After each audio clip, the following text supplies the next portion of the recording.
ఢిల్లీలో యాప్ను ముంచేసింది ఆ మూడే. పద్మవ్యూహంలో చిక్కి విలవిల. ఢిల్లీ అసెంబ్లీ ఎన్నికల్లో యాప్ను హ్యాట్రిక్ను అడ్డుకుని 26 ఏళ్ల విరామం తర్వాత హస్తిన పీఠాన్ని కైవసం చేసుకునేందుకు కాషాయ పార్టీ బీజేపీ అడుగులేస్తోంది.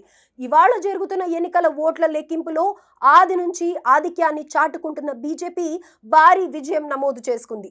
ఇరు పార్టీల మధ్య ఓట్ల శాతంలో తేడా 4-5% కనిపిస్తున్న సీట్ల విషయంలో మాత్రం భారీ తేడా ఉంది. అయితే ఇంత భారీ తేడాతో ఓటమి పాలవుతుండటం వెనుక 3 కీలక కారణాలు కనిపిస్తున్నాయి. వీటిలో ప్రధానమైనది ప్రజా వ్యతిరేకత. దశాబ్ద కాలంగా ఢిల్లీని ఏలుతున్న కేజ్రీవాల్ ప్రభుత్వం ఈ 10 ఏళ్లలో విద్య, వైద్య రంగాల్లో పెను మార్పులు తెచ్చింది. అలాగే విద్యుత్, తాగునీటి సబ్సిడీలు కూడా ఓటర్లను సంతోషంగానే ఉంచాయి. అయితే ఢిల్లీలో కాలుష్యాన్ని నియంత్రించడంలో పూర్తిగా విఫలమైన యాప్ సర్కారు కేంద్రంపై నెపం నెట్టేసింది. అలాగే ఢిల్లీకి తాను ఏం చేయాలన్నా కేంద్రం అడ్డుపడుతోందంటూ కేజ్రీవాల్ పదే పదే చెప్పిన కారణాన్ని ఇన్నాళ్లు నమ్మిన ఓటర్లు ఇక చేసేది ఏం లేక అదేదో బీజేపీకే అధికారం ఇచ్చి చూద్దామని భావించారని ఫలితాలు నిరూపిస్తున్నాయి. ముఖ్యంగా ఢిల్లీలో అభివృద్ధి విషయంలో కేజ్రీవాల్ 10 ఏళ్ల క్రితం ఇచ్చిన చాలా హామీలు నెరవేరలేదని అసంతృప్తి జనంలో అలాగే ఉంది.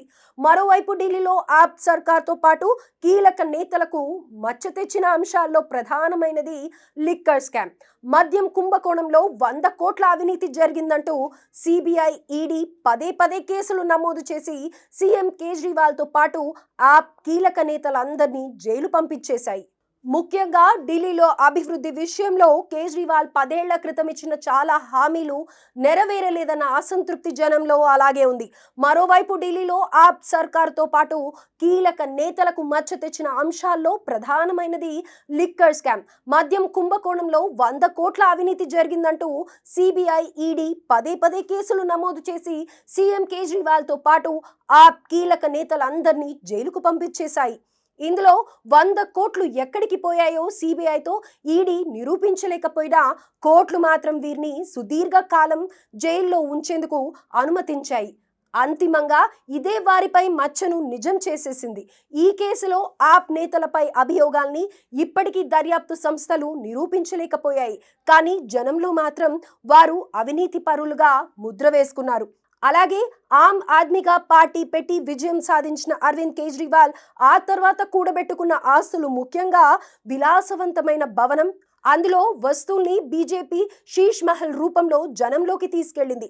దీంతో కేజ్రీవాల్ పై ఉన్న ఆమ్ ఆద్మీ ముద్రను పోగొట్టింది. ఢిల్లీ వంటి రాజధాని నగరంలో ఉంటూ ఓ ముఖ్యమంత్రి స్థాయి వ్యక్తికి ఆ మాత్రం ఇల్లు, వస్తువులు ఎందుకు ఉండవని జనం ఆలోచించలేదు. కేజ్రీవాల్ ను ఇంకా ఆమ్ ఆద్మీగానే భావిస్తూ ఆయన మారిపోయారని భావించారు. దీంతో బీజేపీ ఆరోపణల్ని జనం నమ్మి కేజ్రీవాల్తో పార్టీని ఇంటి ముఖం పట్టిస్తున్నారు.